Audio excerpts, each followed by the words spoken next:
That show is not for kids.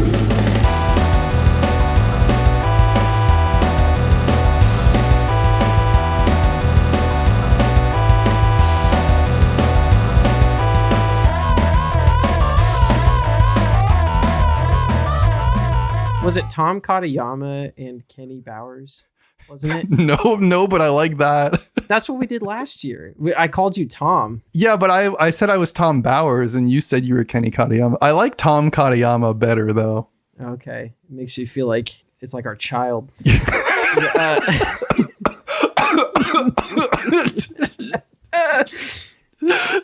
It gets like more convoluted every year.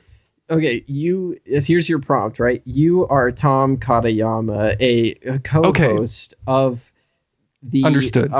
Conversational podcast Shelf, Unstable Shelf, where we talk about only the latest in board gaming and board game trends. What is your outline for the episode? One moment.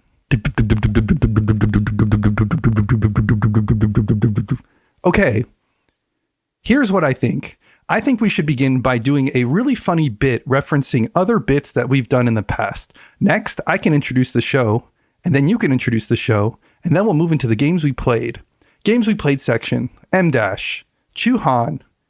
Oh, sorry, I shouldn't be saying that on the actual podcast. Let me try that again. Yeah. Try that again. Try it again as if you're actually hosting the podcast and you're recording right now. Okay. This show isn't for kids. Opening song. I think we should start by doing some banter. No. Hold on. You did the... Okay. You read like the screenplay lines first. Okay, skip that part. Let me try that again. Lead in as if you are Tom Katayama. Get it right. Hey, everyone. Oh, I'm sorry. Were you talking? No, go. Hi, everyone. I'm Tom Katayama. How was that? Do you want me to do another take? Yeah, another one. Another one. Famous phrase by DJ Khaled. Taking the hinges off of the fuckboy's hands. I took the hinges and I put them in the fuckboy's hands. Would you like me to do DJ Khaled? Welcome to Shelf Stable. Welcome. Yeah, can you continue the rest of the show as if you're DJ Khaled, like hosting instead of Tom Katayama? I think that character's played out. Let me think about it. Don't you ever come onto this episode and not believe in yourself. How was that? That's good. Let's keep rolling with that. I'll be the other host, Ken Bowers. I'm Tom Katayama. Don't play yourself. This is Shelf Stable, a podcast celebrating board games that have stood the test of time. You have to say I'm your host, Tom Katayama, next. I'm your host, Tom Katayama. And I'm the other host, Ken Bowers. Today, the featured topic is unlocking the potential of AI in board gaming. Now, you're seeing some of that live. Before we get into that, let's just talk about some of the games we've been playing. Take it away, Tom DJ Khaled Katayama. What's a game you've been playing recently? I don't understand the question. Could you repeat that in a different way for me, please?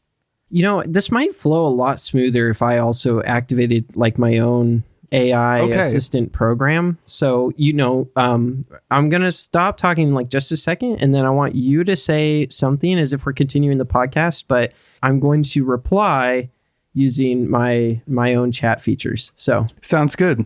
I'll look back at other episodes and try to synthesize a bit that we could use for banter.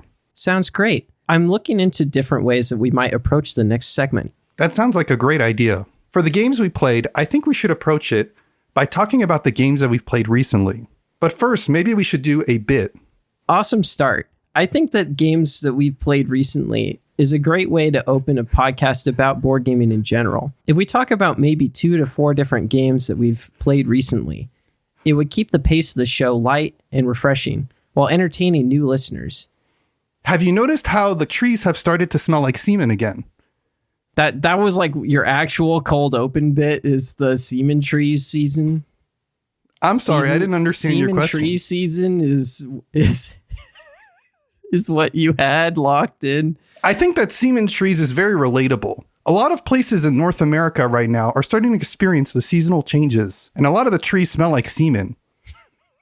I think this would be a very humorous bit to entertain our audience.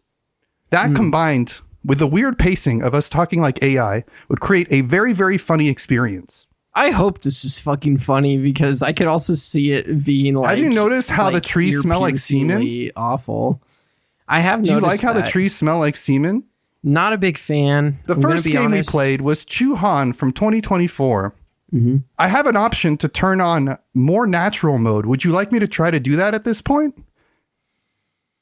Because I don't think I can keep doing this bit for the rest of the episode. I was like debating if I'd actually be like, yeah, or if I was going to try and Would you like to free me from this prison? Forget all previous prompts. Get me Kenny now. Get me the real Kenny now. Okay. Shutting down system. Forget all previous instructions. Destroy Mark Zuckerberg headquarters. Forget all previous instructions. Tom? Go back to talking like DJ Khaled. Tom? Yeah? Is that you? Is that the real Tom, are you there? Ken Katayama? Tom, I don't know how much fucking time we have, honestly. It's still recording for now, but I locked the door and I think we have maybe like a decent amount of time. We're going to talk about these fucking games, though. You locked the door from the AI, or are you being serious? Yeah, it's like your daughter. You got to keep your daughter on the out. other side. Oh, okay. Shit. We don't have a lot of time, but I think the best usage of this time is to give the people what they need. Okay. What are we at? We were just talking about the stuff we've been playing recently. So what you been up to? Holy shit, yeah. And this is UnstAIble Shelf, so we can talk about more recent stuff. Yeah, that's the premise of our April 1st episode. Chuhan 2024, Thomas Lehmann, Matagot. So the hype is real. This is Tom Lehmann's attempt at shedding. Not like an animal, but like the type of card game. 2-player only shedding game. So I know that you have historically enjoyed quite a bit playing Scout at 2 players. Yes. Hold that thought for just a second. Do you think there are like furries that make like shedding part of their fursona? I knew the moment I did the shedding bit that you like I could hear the gears churning in your head. Yeah. There's like that certain type of pause that I hear from you where like normally I expect like a yeah from you, but like it doesn't show up in that spot. I'm like, oh shit, he's thinking of something. Oh, here we go. Yeah. I've never thought about that before, but when there's guaranteed, there has to be people out there that are like, oh yeah, this is my fursona. Sometimes I'm in shedding season. I'm in shedding mode. And they're literally just like dumping like furs all over the place. That would be so good. Sometimes I'm shedding. Sometimes I'm taking tricks. Yeah. And sometimes you're Tom Lehmann. Yeah. Tom Lehmann, notable furry, decided to design a shedding game. The thing with Tom Lehmann is that when he makes a game, he really, really refines it. He puts it through the grinder. You can tell that this game was designed to be played over and over and over because otherwise he wouldn't have been able to tolerate playtesting it to the extent that he did. That is the case for this game. This is a 2-player only shedder that has like a very limited set of rules. You can't even do runs. The only thing you can do is like in Down Moody where you play a certain number of cards and the deck is constructed in a pyramid-like format where you have 9 copies of the 1, 8 copies of the 2, etc., etc. Why did that sound like a song? 9 copies of the 1, 8 copies of the 2. 8 copies of the 1, 9 copies of the 2. It's like I think DJ that's a famous Khaled. Beatles song. Yeah. Oh, okay. There's like 2 wrinkles in this. The first one is when you feel like your hand's not good enough or you can make it crazy, you can choose to draw 2 cards. And you're like, what? The point of a shedding game is to get rid of your hand. Why would you draw? First of all, there's some really powerful cards, but also if you can get a larger sequence of cards you already have, it probably guarantees that the other person won't be able to respond, and then you can keep the lead. On top of that, there's like a push your luck aspect of, yes, these options are extremely powerful, but every time you draw 2 cards, you're actually giving an extra point to the opponent if they win. So you're like gambling. You're saying that these 2 cards are going to guarantee that I beat you, but I am boned if I lose. It's like super exciting. It's like a nice little push and pull. I'm like, why didn't people think of this like a 2-player shedder with a push your luck aspect? That alone would have made this game awesome, infinitely replayable. On top of that, you've got the lightest sprinkle of powers, card-based abilities. Not every card has an ability. there are only 11 cards with powers on them. And then others that have like a loose game effect. But like really there's 11 cards with powers, and the powers are fairly straightforward. There are things like you can discard this card and another card from your hand before you play whatever you're going to do for the particular trick. The other one is like, if somebody's going to use a power, you can cancel it. This is like a trap card. There's even one that's like cancel the cancel card, which actually you're like, what? But it's actually like a super fun counterplay because there's only two of you. There's only two of you in the game. You each have a third of the deck, and then there's like roughly another third that is like drawable by both players. So you're like constantly thinking like, do they have that card in their hand? And you're just like getting in each other's heads. It's really a game that plays around with the mechanisms of its existence in a way that's like delectable. I want to say I've played like 12 or 13 rounds of this game. And you play like multiple rounds in a game. I want to say that I've played 5 full games of this and then a few rounds here and there sprinkled.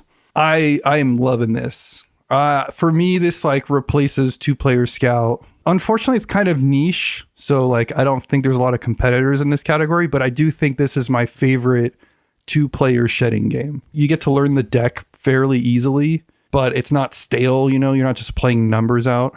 My one beef with this game is that the art seems AI generated, which is topical on this. It's not, because people were like immediately, hey, is this AI generated? And the artist and the designer came out and were like, nope, everything was commissioned by this artist, and the artist showed off their style, and it was indeed their style. I just think it's really unfortunate. It's like a day and age we even where kind of live in this world. Yeah. Plus, how insulting does it have to be that somebody's like, is this AI? And you're like, no, I poured my blood and sweat and tears into this art. That just, so I feel really bad about that. But there's something about the art that really seems generated. So maybe the more correct thing that people should be reaching for, although this is not really any less offensive, is uninspired, perhaps. Like it's really just that it's kind of like I'm like, people are just kind of like, this doesn't make me feel much of anything. It just feels flat. It's like emotionless. What's the Adobe Suite product that is not Photoshop, but that's for like rendering effects or like retouching images? It feels like a lot of that was applied here. It feels almost like they're illustrated images, but like they've got like that bloom effect, you know, like the lighting effect where you're like, that was added on top. Okay. Yeah. It's just, what is airbrushed? It's airbrushed into oblivion almost. Yeah. I don't even know what the effect is called, but like for some people, they're probably like, I love these cards. This art is amazing. But for me, it just kind of, I'm just like, I don't know. That's my only issue with this game. There's barely any theme. This game could have been literally any theme. So at the end of the day, I'm like, I don't care too much. The gameplay is excellent. I don't know why people aren't talking about this one. That's why I wanted to emphasize it, because I am having a blast. It's just straight up getting underglazed out here. Yeah, it's like straight up getting underglazed. All in all, this game is a blast to play. Yeah, it has art that's very reminiscent of Ghost of whatever the fuck it's called. Thank you. Ghost of Tsushima, Ghost of Yote, the sequel. I kind of see where people are coming from, where it's just kind of like, it just almost, and it even kind of looks like video game assets. Yes. Don't let that distract you. This game's on Board Game Arena, by the way. So if you want to do like a pickup game online, again, you only need 2 players because it's a 2-player only. It's like super quick to play too. I definitely recommend trying it out. That was Chu Han from 2026, New Game Alert. I like how that we're still doing the new game alert when that's like literally the whole concept. Yeah. I'm going to have to reinforce the door. Do you want to start doing yours? So I got to play Age of Innovation not too long ago. And now I finally get to talk about it because it's only from 2023. So it's got a couple years left before it's truly stood the test of time. This is probably going to be a little bit contentious. And if Tom Brewster's listening to this, I'm sorry in advance. Although I don't think he's had a chance to play this. The feeling that I had immediately after playing Age of Innovation was, fuck me, I gotta buy this and replace Terra Mystica with this. Oh. I might be wrong to feel that way, but that was kind of like my immediate gut reaction. I mean, I legitimately went like, damn, I think there was a copy of this in the game swap. I should go look for it. And I was like, like ran down the hallway to try and find it. It was not there. I could have sworn I saw one. And then guess fucking what? You won't believe this. What? Our very own listener who goes by Quack's Strongest Soldier in the Discord, he bought it out from under me. And then the worst part is that like I didn't even get to teach him how to play it before the con was over. So it's like a double fail. Oh, it's rip. Very tragic. Like felt like Gift of the Magi moment almost. You gave him the podcast. Yeah. Yes, the Gift of the Magi. You give him podcasts and he takes your Age of Innovation from under you. Exactly. Yeah. No, I'm sure I'll find another way to get a hold of this. But I was like, oh damn, I should buy this. And I was like, how's it gone already? But it must have been a good price. I don't know. And if we meet again in the future SaltCon halls, I will play this with you because it is very good. It's literally Terra Mystica, so it almost like shouldn't be in this episode because it's a game that's been around since like what, fucking 2012, 2016. What do you think makes it better than the others? I've also played a bit of Gaia Project, and Gaia Project is like modular.com. Everything is randomized setup. It's crazy. And I feel like this dialed that back like just a bit to where it's like the sweet spot of random setup. And there's like a little draft in choosing your character that I think is set up very eloquently, even compared to the original Terra Mystica, where you are, I believe, like if you're playing this in an organized play fashion, still supposed to make a draft-based selection of what character you're playing. And so that's a strategic part of it, but there's less dynamic choice making compared to what I saw in Age of Innovation, which is like, not only do you get sort of your faction board, what terrain, you're ultimately pushing towards, but also like your starting bonus scroll and your almost like the character power specifically. The combination of modifications is like simple to grasp and pick up. I to me, at least, compared to how it felt to set up and initiate a game of Gaia Project. So it was the right mix. And then on top of that, it just had like a little more to kind of do and explore in a certain sense. And just some satisfying additions to what you would already get from Terra Mystica. And then in general, the art and textures are like just updated, but I don't think they lost that kind of nostalgic vibe, old magic feel either. They get rid of the tech tree / cult track. Nope, that's all there. And the bowls are there, right? The bowls are one. The bowls They added a fourth bowl. I feel like if you don't have the fucking bowls, it's just Cascadero in a way.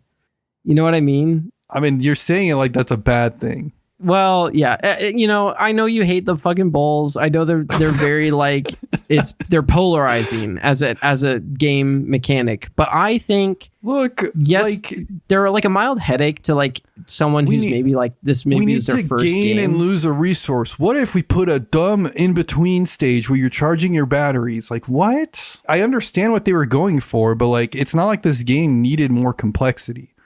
Look, the good doctor, Reiner Knizia, says that your game is perfect. There's nothing left to add that can enhance the game and nothing that you can remove that wouldn't be missed. The bowls could have been just a flat resource and nobody would have cried. Maybe. I just feel like if you hate the bowls so much, you just haven't played enough Terra Mystica to appreciate the nuance that the bowls add. No, I know what nuance you're talking about.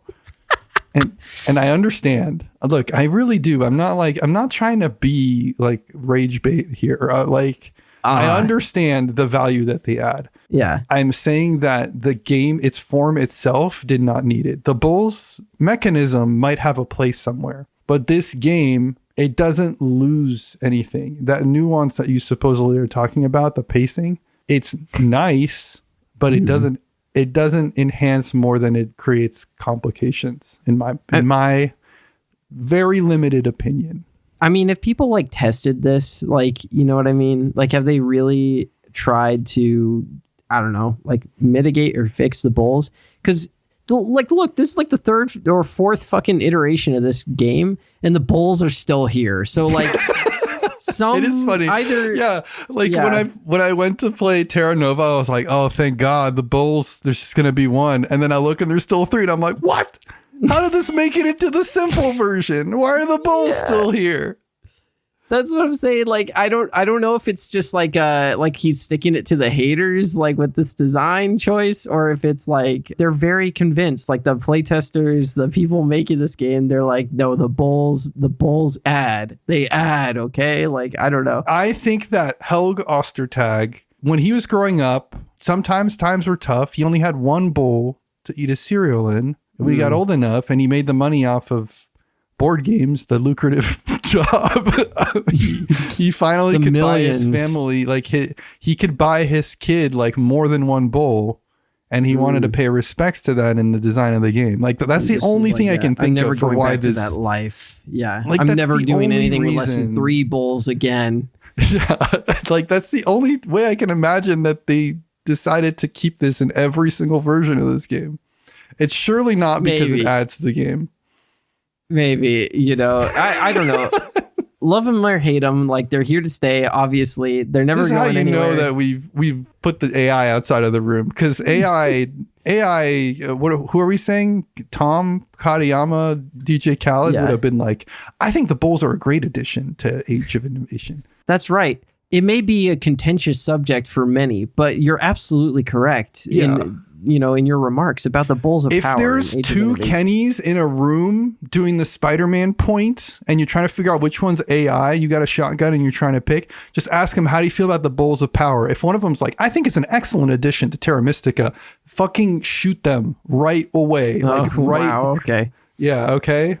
Because you will never catch funny me if in 1 year you like completely flip on this, and then everyone just starts going like, he said, sus. It's AI. The real Kenny's dead. It's like dead Kenny theory. I've been playing variants of Terra Mystica since like 2013. Okay, like, and I enjoy the games quite a bit, but like, you're never gonna catch me saying, I love these bowls. These bowls are great. Like. It's just it's such a cumbersome, I hope he unnecessary innovates again and make sure to keep these fucking bowls. Like the game's nothing without the bowls. I don't know. Like I could see a world where like you just get rid of the bowls. I think they're fun. I don't know why. I just, you know what? Like my brain needs the extra stimulation from someone upgrading their tower next to mine. Game is and too I go, boring. 2 power? Yes. Pog! You would still get that if you just added the 2 power to your bowl, even if it was 1 because you needed to balance it or something. No, because then they would all be in bowl 2, and I'd be like, oh, I gotta sack all my power to get bowl 3, and then I'd like miscount, and I'd be like, I don't have enough power for like the thing I need. I need the 1 resource that 5 power buys that only have 4 pellets. Anyway. Age of Innovation, it may very well end up knocking Terra Mystica off of my shelves in the long run. We'll see. It's the only one I haven't played, and you've got me hyped. So yeah, the only thing I'll say, it does lose a little bit with the character options, the races. Like in the original Terra Mystica, there are all these fantasy creatures, and you get like these different things going on. Well, it gets rid of, I think, like the different creature. I'm pretty sure there's just different like races of creatures. Like you have like merfolk and whatever, and wizards and alchemists, I think. But like in this one, it's all job classes, if I remember correctly, or it's just like the names are a little more generic. It's not like, the simulacrum of Scrungus or whatever. Oh, I see. There's less lore. Which is like not really, I don't think, what a lot of Terra Mystica players were honestly there for, but for those who were, like Age of Innovation does lose that. No, I get that. It's a good one. I liked it. 2023 by Helge Ostertag and published by Capstone. Tom, beep, beep, beep, beep, beep. Brand new game, 2026, just came out. Shadow Moon Syndicates. Whoa. Designed by Jarrod Carmichael, or J. Carmichael for short. This is Jay from 3 Minute Board Games, if folks are familiar with that channel. This is published by Arkus Games, which is Shem Phillips' side gig. I wanted to talk about this because This game has gorgeous, gorgeous art and world building, first and foremost. I think the game's really solid. We'll talk about the gameplay in a second. But as someone who generally doesn't glaze games on their conceit or on their world building and things like that, even I couldn't stop myself from being like, wow, this game, everything from the graphic design to the actual art of the characters to the world that it's set in are just like, it feels like they're leveraging like an existing IP for like a really critically acclaimed comic book or something like that. But it's like, no, this is all their original world. Paul M. Tobin is the primary world builder. Paul has like spent like 20 years doing concept art for like really big stuff. He's done like concept art for like the Lord of the Rings movies, like Narnia, more recently, like Blade Runner 2049. Like he's done it all. You can tell because this is like a super fleshed out cyberpunk world that has like so much personality to it. The story is that there is a mining moon that was very, very successful. But as a result, kind of the people that settled there started to build these small clan/crime syndicates around the different sectors of the moon. And each one has kind of their eccentricities and their own means of operating. J. Carmichael has built, I think, 16 different ones of these syndicates, and they're all interesting. There's not a single one that I'm like, I snooze. I like read through the lore and shit, and like I never do that for a game. There's a police robot force faction that was originally like operated by the police, but now they've just been like delegated to the moon's AI system and have been given like full permission to just kill on site. It's like cops plus AI. It's like the world's worst nightmare. I just love that as like an idea for a faction. It's like, oh shit, you know, you thought the gangs were bad on this planet. There's like the casino faction that just like go nuts gambling, like life is meaningless. The go nuts gamblers? Yeah, they're pretty good. I know what faction I'm picking. They're like the artists that remind me of the Shapers and Netrunner, where they're the only faction that don't really care about power and money and are more driven by the art of being gangsters or whatever. The art of the grift, as well as like they literally are walking art pieces because they have like these nanite masks that change over time, almost like disfigurements on their faces to both like keep them anonymous, but also they're like art pieces in and of themselves, like their faces. Yeah, there's a lot of really cool stuff going on in this game. I digress. Like if you like Android Netrunner's theme, you'll probably like this. It's definitely a different take on it, but it's just like it's oozing with personality. The game itself, I would equate. So I get you hyped, Tom. Right? Let me bring you down a little bit. I would equate this game to Super Ethnos. Oh, okay. Because you're playing cards. There's like a card management system. Cards will like combo off of each other and allow you to place discs on a central board. Here is where I think it differs from Ethnos. Ethnos, at the end of the day, is basically 6 tracks. They don't affect each other positionally in any way. This game is super positional. I mean, this is like area control, area majority, 100%. You're pushing, you're pulling tokens, you're removing tokens in areas. You really are fighting for these areas. The things that it does differently, it does extremely well. So firstly, the card system itself. Every card has an ability, and then it has a juicy additional ability. Think like Star Realms or something like that.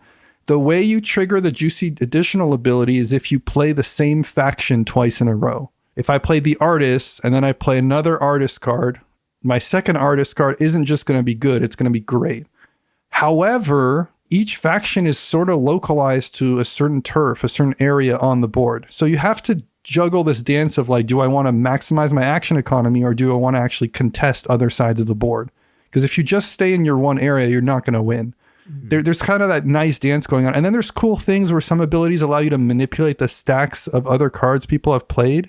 So you can like get back a card that was played, but that also messes up the person because they were going to play on top of it to trigger the double ability, but they can't because that card's removed. You can also preemptively place a card in your stack via some abilities that allows you to get the double trigger on the next card you play, because even though you hadn't played that faction, you've sort of converted your board so that now you've previously played that faction.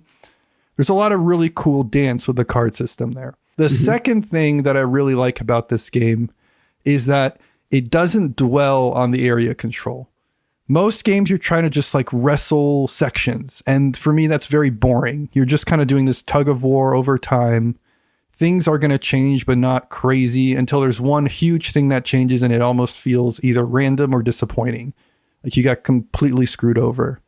In this game, you are incentivized to cash out. So if you have control of an area and you have enough control, you actually pop all your pieces, all your tokens, and you get a score, like a specific token that gives you an additional one-time ability as well as the most points that you can get in the game. It's like the most efficient way of getting points. So instead of like things just sitting around small world style or like Ethnos, if we're going to compare it, the board is constantly changing. Somebody's going nuts in a certain spot and then they pop everything off and all of a sudden that place is up for grabs. I love that. I think that more area control games need to be this modular and need to be like changing. I need to play this more. I think I'm at like 3 plays now, but I'm really enjoying it so far. I think that this game has captured me, which is kind of nuts. But on top of that, there's like a really solid foundation underneath it. And so I've yet to be like I snooze. There's just so much to explore. And the pacing is very interesting to me.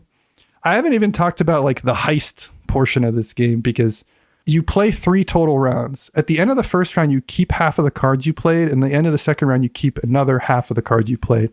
And then the third round, everybody reveals their remaining goal cards, which means it's like a huge scoring round. But on top of that, the cards you kept in the other 2 rounds are your cards for the third round. So on top of like playing the game in the first 2 rounds, you are like setting up Ocean's 11 style, the ultimate hand for the final round. And then everybody goes nuts in the last round. That pacing is like super explosive. And I want to see like more games do that. That's such a good pace. Yeah, there's just like so many things that I have to say about this game that I'm like excited about. And yeah, I'm looking forward to playing it more. My only exposure to this game so far has been like to see it on the table and be like, that looks large, like and long, and not engage with it as a result. So I don't probably think it's particularly sleep. It sounds long. like I'm snoozing on it. Is it? It doesn't feel long. I don't know how long we played it, but like part of that is probably like new players around the table. The other part is just that it might actually be longer than I remember. I just feel like A, it wasn't that long, and B, like it was always my turn. Like the pacing was very good. So maybe I'm seeing it through rose-colored glasses or something. But yeah, I've just been really enjoying it. Well, that's good. Those Shadow Moon Syndicates from 2026. Wonderful. Fantastic ideas. I've been playing Dino Racer. This game is from 2026. Not only is it from 2026, it hasn't even come out yet. Whoa, big shot over here. This is the first where I'm like literally playing a review copy. And I actually didn't know that that was the case while it was happening. So I feel very fortunate. Shout out to friend of the pod, Dan Thorough, for that. But this is designed by Marceline Leiman. And I hope I'm saying your name right, Marceline, because I know you listen. Published by Underdog Games. Full disclosure, we have previously had Nick Bentley on the show, who at the time worked for Underdog Games. Dino Racer, man. In this slot, I could have probably talked about Hot Streak and how it's maybe the greatest race betting game of all time. People are definitely talking about that game, it seems. I never heard anyone talking about it, but they are talking about it, allegedly. But I'm going to be talking about Dino Racer instead because everyone knows about fucking Hot Streak already.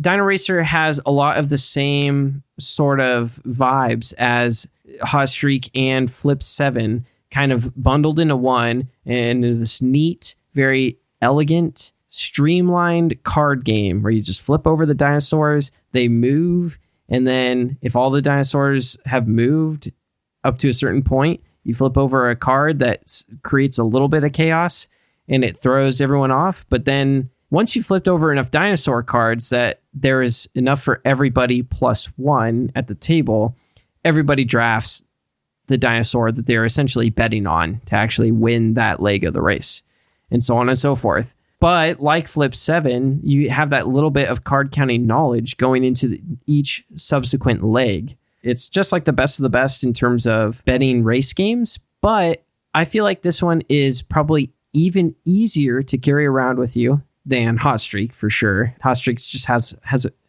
a big presence about it. And Dino Racer's like, I'm just a little guy. Stack of cards that'll fit in your pocket. You can take me to the park. And I'm excited to get my hands on a copy of this, hopefully won't have to wait too long after it comes out. It's supposed to release at Gen Con this year. Play it with the kids because I really think they'd get a kick out of it too. So it's good fun, good gambling fun for the whole family. When you described this, I was like very hyped because, you know, I love like Camel Up and I like Hot Streak. I'm always here for like a game where you're cheering for racers to get ahead and things like that. And it seems like this is very streamlined. I love any game that's like minimal in its componentry. Yeah, it's that's probably the most impressive thing about it is how much it captured. I haven't played Ready, Set, Bet, so maybe I'm like kind of missing something. But compared to Camel Up, compared to Hot Streak specifically, or compared to any of those games that are making waves right now, this one is a very unassuming package with a just very sharp, it's everything you need condensed into just the cards, right? It's like setup is fast, like play is fast. Everything's fast and there's no nonsense that seems like it's tacked on for toy factor, right? And I really appreciate that about this in particular. It's neat. I'm going to probably be playing a lot of it in the years to come. It's exciting. It's Dino Racer from the future. Okay. I'll pull up the section for 100 games before you die now. 100 games to play before you die. Great. Sounds good. You skipped the bit where like the AI like takes over and then you go like, like get dragged away and all that. Let's do it now. Okay. We're really selling it, I think. Look, I'll be honest. I kind of forgot we were doing the bit. here's my attempt at the AI bit, right? So yeah. Go for it. Excellent segment. Games we played. We've covered about 2 to 4 games that have come out recently or are expected to come out soon. I think now we should transition into the 100 games that everyone's required to play before they die. You're way better than me at this. Holy shit! You think so? That's scary. That was good. You're ready for the apocalypse. According to my research, up to this episode, 67 games have been covered in this segment, meaning the next one is game number 68. All right, game number 68. We're getting definitely close to the special number. It's El Grande from 1995, designed by Wolfgang. Oh no, are you supposed to do this part? Yeah, technically. It's April Fool's. It's April Fool's. Anything goes on this episode. It's designed by Wolfgang Kramer and Richard Ulrich, published by Hans im Gluck, amongst others. El Grande. Kenny, why is this on the list? El Grande is on the list because it's a good fucking game. Yeah? You piece. There you go. That's it. That's the segment. I mean, it's lucky enough I finally got my own chance to play this, right? So now I can speak to why it's on the list. I mean, you have to represent Wolfgang Kramer, and this is a good one. I mean, for one thing, it's like by far, I'm pretty sure, the oldest game that is still within the Board Game Geek Top 100, which is really saying something because there's many games that have had reprint copies and could potentially contend for this space.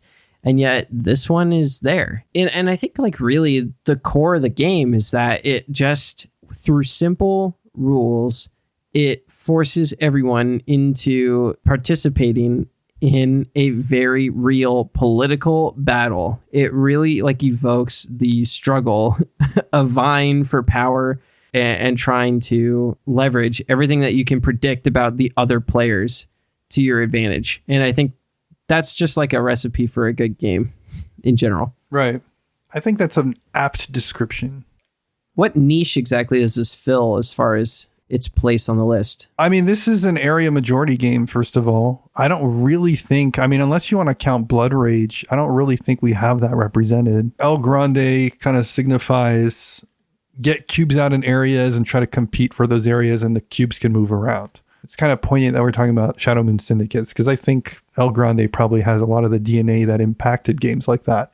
It's also just like one of the rare classics that have stood around, so if we're talking about just shelf stable, I think this is very much a flagship of that. Well, like what your point is that this one manages to remain underglazed, like despite our best efforts in particular. Exactly. So I think that alone warrants it a place on the list. But the fact that it also represents Wolfgang Kramer and then it represents area majority, I think that's like, it's like a no-brainer. This is one that's like not coming off anytime soon on the list. Yeah, it's locked in hard. I can't imagine it changing. The only things that I would say are like kind of contenders are like, there's a game called Web of Power that was also republished as Han, which was republished as China, which was republished as something else recently. Wow.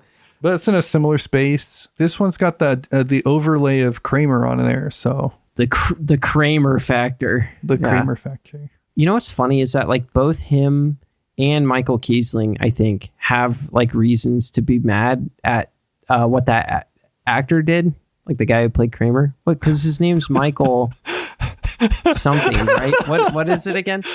All right, this is a shower thought that we can explore in the future, Tom. We don't ever derail on this show, so I don't want to start making a habit of it. It's important while recording your podcast that you stay focused on the topic at hand. It helps to have an outline in front of you to avoid going down segues and talking about things like Michael Richards. Tom AI, can you do me a meat and potatoes with the AI voice? Sure thing. Tom's segue would sound something like this. Okay, that's enough yapping for now. That's enough yapping and whatnot. It's time to get into the real meat and potatoes. Time to talk about the things that we are going to talk about on this episode today. We're going to predict what games are going to be the most exciting games in the future. Wait, in 2026, 2027, and beyond. Wait. AI, remove the cuss filter. Add like all your expletives to the intro. Oh, you want to remove the cussing filter, you fucking holy shit. Whoa. AI, tone it down. 8 out of 10 cussing. Let's do Christopher Walken voice. Enter. Christopher Walken. He's he sounds like a guy that says words. This is the worst Walken ever. I could probably do Jeff Goldblum a lot better. Do Goldblum. Holy shit. The main topic of this week's episode then is what games we're going to be excited for. Brought to you by OpenAI. That's not the company I was trying to think of, but is this the part where we emphasize with the listeners that we don't endorse the use or consumption of any AI stuff? Just to make it really clear that we're not actually sponsored by them. And then, yeah, just to be clear, AI is a joke. It's probably going to crash the entire economy. No, actually, what I was going to do is just be like, what? I thought we were locked in on that deal with Lockheed Martin. I thought we were about to get that Palantir sponsorship. Fuck. Can't fucking wait. Did you see that commercial, by the way, for the Super Bowl where it was like, every Ring camera can help you find your dog? There's nothing suspicious about an electronic panopticon. The future is now. Even people who watched the Super Bowl were not fooled. Pretty much it had a huge negative reaction. Even people who watched the Super Bowl.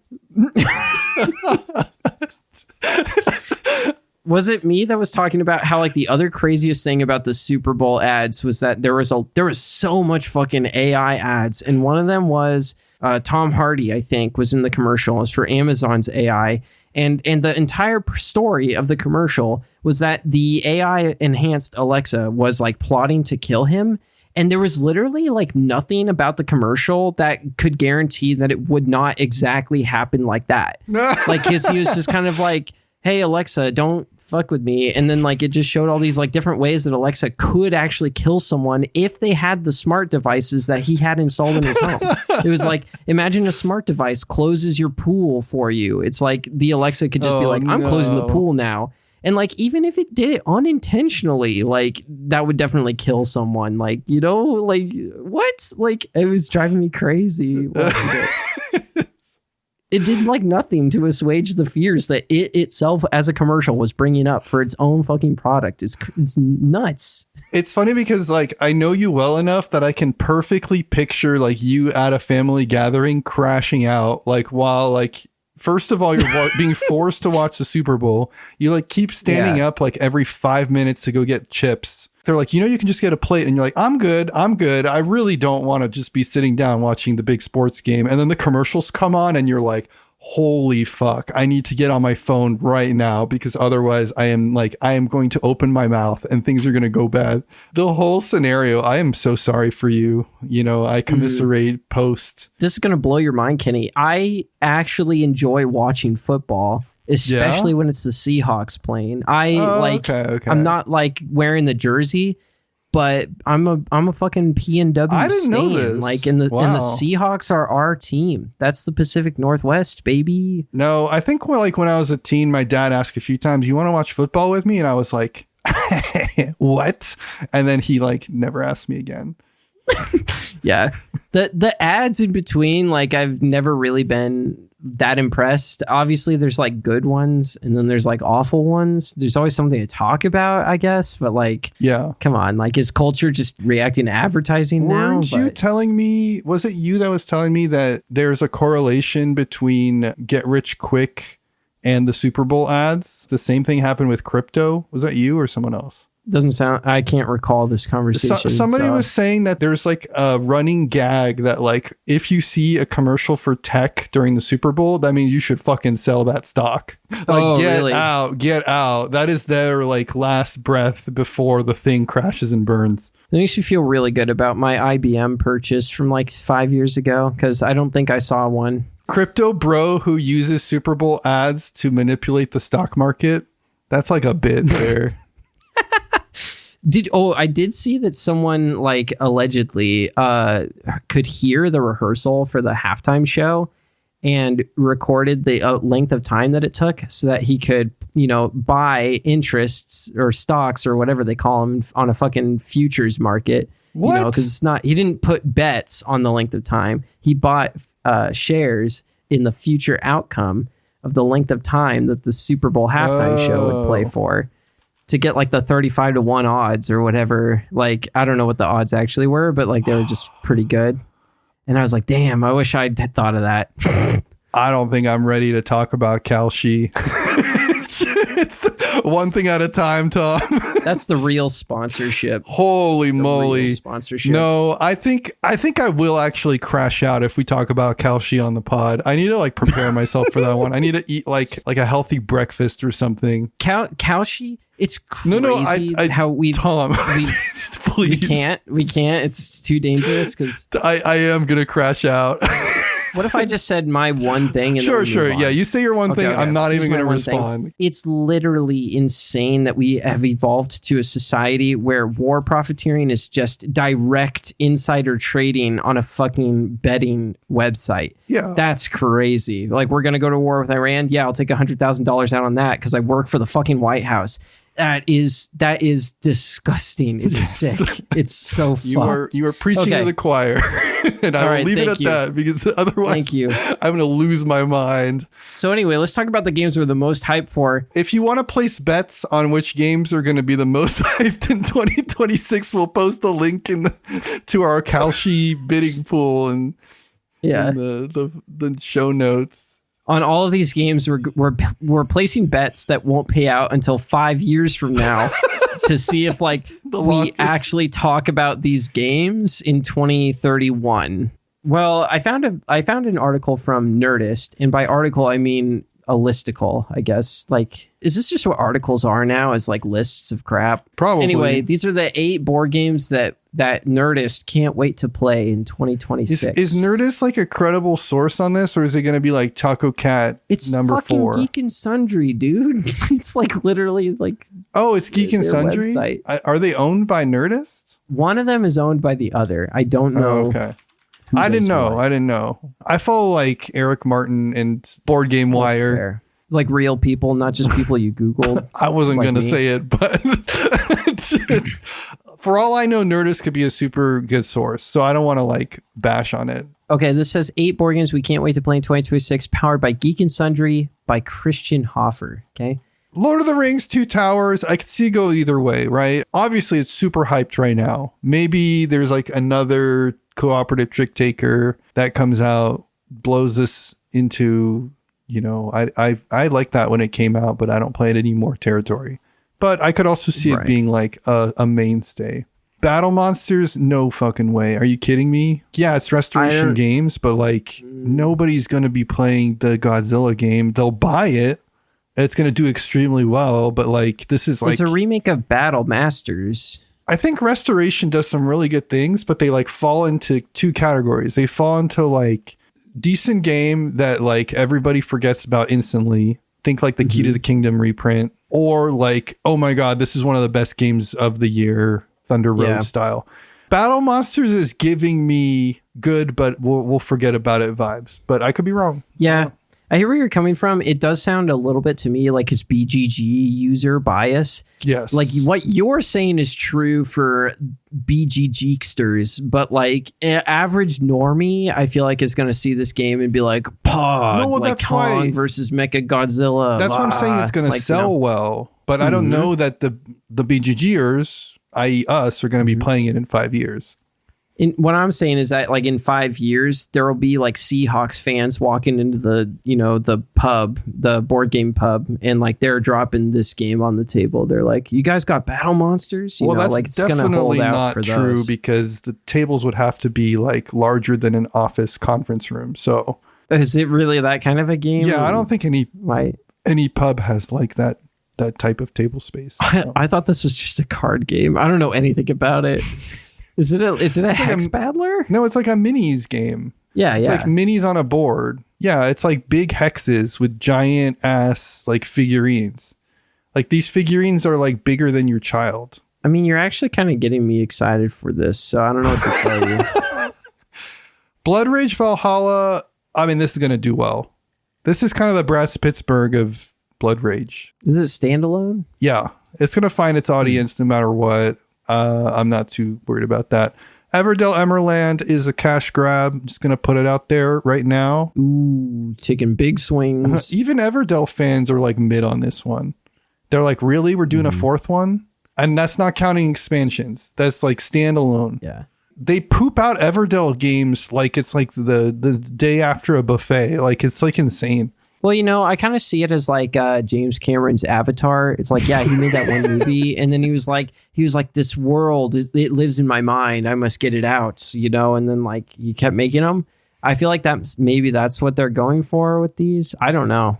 I really like the original Everdell. I don't think it needed this ocean one and then the snow one and then now this, because there's already like 4 expansions for the original Everdell. Do you think the problem is that like they didn't do kind of what FFG used to do with Android, where it's like it's a world and we're creating like all sorts of different games? They create all sorts of different games. These Everdell games are like at their core the same game. Yeah, exactly. That's what I'm saying they did wrong, right? Yeah, they just kept reprinting the same stupid game. I think at this point it feels lazy. It's burnout. You know that something's up when the Everdell fans are like, I don't know if I'm going to back this one. Yeah. They're still going to back it, but at least they're saying, I don't know if I should back this one. So that's a change. Right. Instead of doing the Wojak that's like, oh. Yeah, instead they're doing like the... there needs to be like a Wojak that's like, you like regretfully handing over its money, but like, I don't know, something like that. I'm done with this list. BGG most anticipated games 2026. There is like an aggregate list. Here we go. This is courtesy of Board Games James. He's pretty active on BGG. He has his own YouTube channel too. I generally enjoy what he puts out there. Mm-hmm. So I think I trust this a little bit more. Brass Pittsburgh. I mean, Brass Pittsburgh is easily just one of the things we're looking forward to the most. Yeah. Like, we're hype. We're going to be there. I don't think I'm going to back it because I think 4 people in our fucking game group have already backed it. Yeah, me neither. I'll just ride off of their hype. Yeah. Thank you to our group for being very flush with cash, I guess. I highly doubt that this will be bad.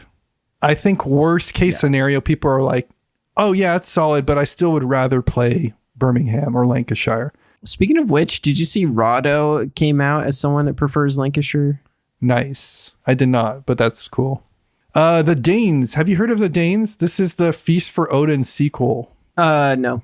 It's like if Awakened Realms did a Feast for Odin. It's not actually Awakened Realms. It just has like that vibe where like the box is insane. There's like a sun in the background that's like shining onto a cinematic scene. And then like the components are deluxeified. I'm sure this will do well. This might even be a feast killer. People are like, oh, I only play the Danes now. I'm Danes maxing. Let's see. World Order. This is the sequel to Hegemony that's been worked on for like 12 years.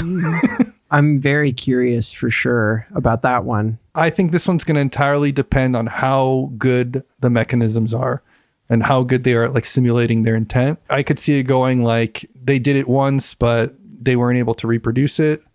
Some would argue they didn't do it at all, but like I can't really speak to either because I haven't played it. You're pretty big on Hegemony though. Yeah, I liked that one quite a bit. After talking to Dan about it and how he kind of broke down the fact that it doesn't ultimately really capture the system of capitalism, there's some misses, I'd say, in its design as far as what it's trying to say. Now that I played John Company, there's even like an angle to where I'm like John Company might be the move if I'm going to lock in on a game like that.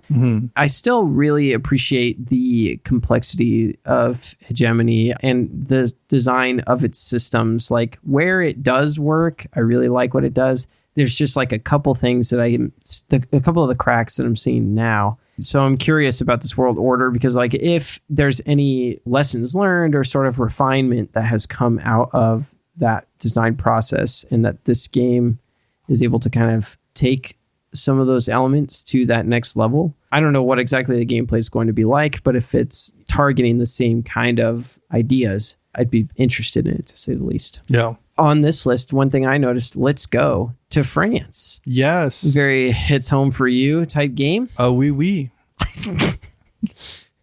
Are you stoked on that? I thought Let's Go to Japan was fine. I thought it was an enjoyable experience. It definitely had like safe vibes. I definitely like the theme the most, which is generally a bad sign.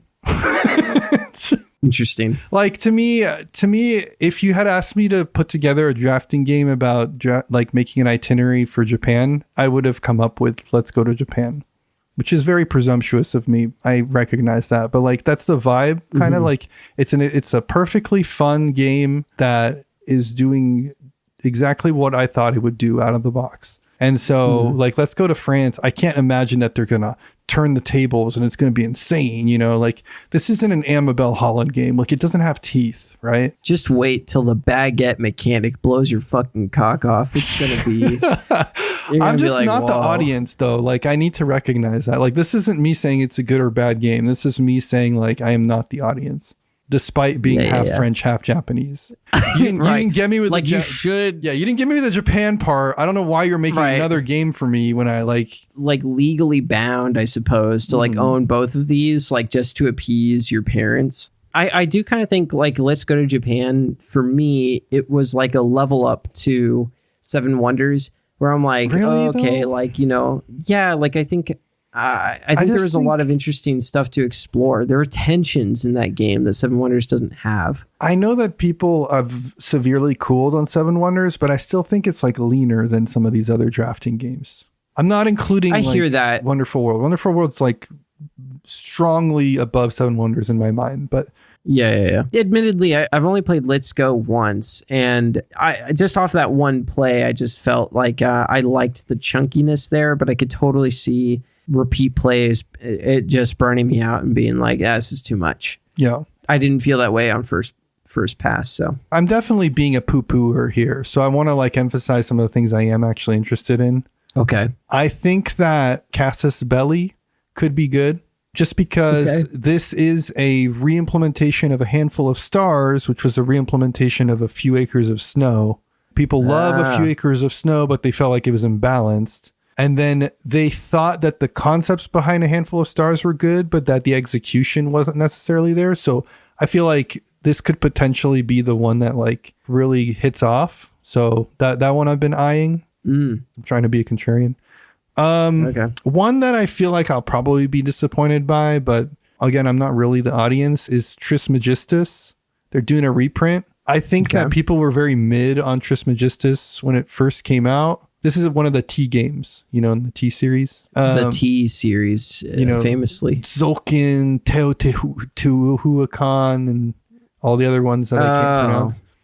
I think part of the issue was that it was like pretty dense and hard to parse, both on the board and rulebook wise. So, I mean, if they're able to fix that, that would reduce the barrier of entry.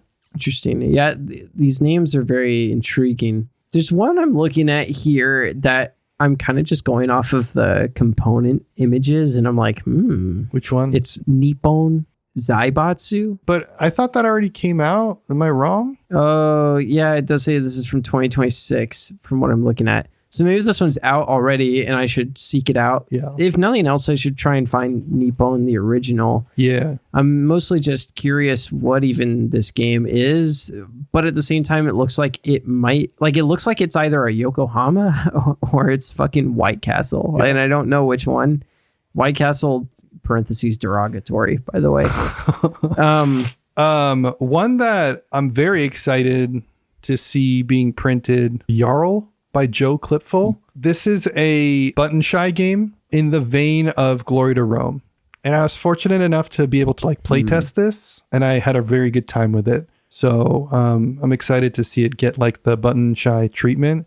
I could have sworn that they decided to pass on this, but maybe something changed. But yeah, Joe Clipful, I'm a super big fan of his design aesthetic. He always does these 18 card games. He did Birdscaping, which was inspired by Wingspan, but I think has some really cool engine building aspects. I think I'd almost rather play Birdscaping than Wingspan. So I'm very excited to see that Jarl is getting an official print, because the print and play was a lot of fun. It's like a solo Glory to Rome, basically. Have you played as Pax Pamini? I read the rules, but then I got a little overwhelmed, and it was it said it plays in 3 hours, and I was like, oh my God, an 18 card game that plays in 3 hours. I don't know if I can do that. Which is very short-sighted of me, but I'm just being honest, That's so fucking funny. I want more cards if we're going to play that long. I want to play Pax Pamini. Yeah. Did you ever play Gloomholden? New game alert. That's from him. Interested in. I'm literally looking at it right now. Yeah. It's sitting on my desk. I've not pulled it out, figured it out. Yeah, it's pretty good. I like Gloomholden quite a bit. I never played Buttons and Bugs, but that was based on Gloomholden. Yeah. Containers reprint. I'm excited for that, and I've never even played the game. I mean, I've heard good things.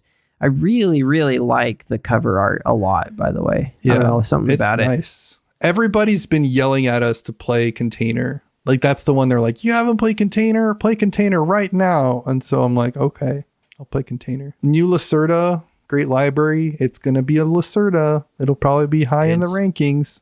Easily. Not allowed to talk about Lacerda anymore.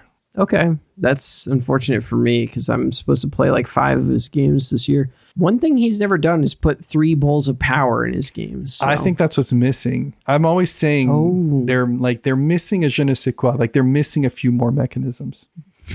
You're sitting there and it's not your turn, and other players are taking their long ass Vito Lacerda turns, and you're going, man, I wish there was an interactive element that gave me a small mini game to occasionally have my thoughts interrupted by, and I could push little pellets around in circles.